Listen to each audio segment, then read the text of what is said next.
તો અમે પહોંચી ગયા છીએ સજાનંદ ગૌસહાયગરમાં અને આજથી કરીશું આ ગૌવંશને આત્મનિર્ભર બનાવવાના કાર્યની શરૂઆત. આ ટ્રેક્ટરમાં ભરાઈ અને તાજા છાણા આવી રહ્યા છે. છાણા ખાલી કર્યા બાદ બધા સીધા કામમાં લાગી ગયા અને આ ભુજથી આવેલા ડોસીમાં બન્યા છે આજના અમારા કોચના માર્ગદર્શન પ્રમાણે થઈ ગઈ છાણા થાપવાની શરૂઆત. આ છે આજના અમારા અનએક્સપેક્ટેડ મહેમાન ભુજથી આવેલા હિનાબેન ઠક્કર.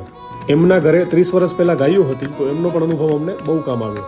નારણ પરથી મારા ફાધરના મામા પણ જોડાયા. આ છે અમારા માતાજી, જેને જોઈએ ક્વોલિટી કામ, એટલે તમે જોઈ શકો છો કે રોટલી કે રોટલાની જેમ લોટને મસેડીને તૈયાર કરે છે. અને આ અમારી ગૌશાળાના એકાઉન્ટન્ટ મેડમ. મને એમ હતું કે આ વિડીયો જોઈને 20-25 લોકો ભેગા થઈ જશે, પણ થયા ખાલી 6-7 જણા જ. પણ બહુ ખાસ વાંધો ના આવ્યો, કેમ કે અમારા આ અનુભવી ડોસીમાં કોચે છાણાની લાઈન લગાવી દીધી. આ છે લેટ કમર અમારા યુક્તિબેન. અમારા કેનેડાના બનેવી કિશન પટેલે પણ છાણા થાપવાનો આનંદ લીધો. બસ તો આ રીતે ટોપા મારતા હસી મજાક કરતા અમારા ડોસીમાં કોચની વટ ખાતા છાણાઓની લાઈન લગાડી દીધી. અને બસ પછી જલેબી ગાંઠિયા ચાયનો નાસ્તો કરીને થયા ઘર ભેગા.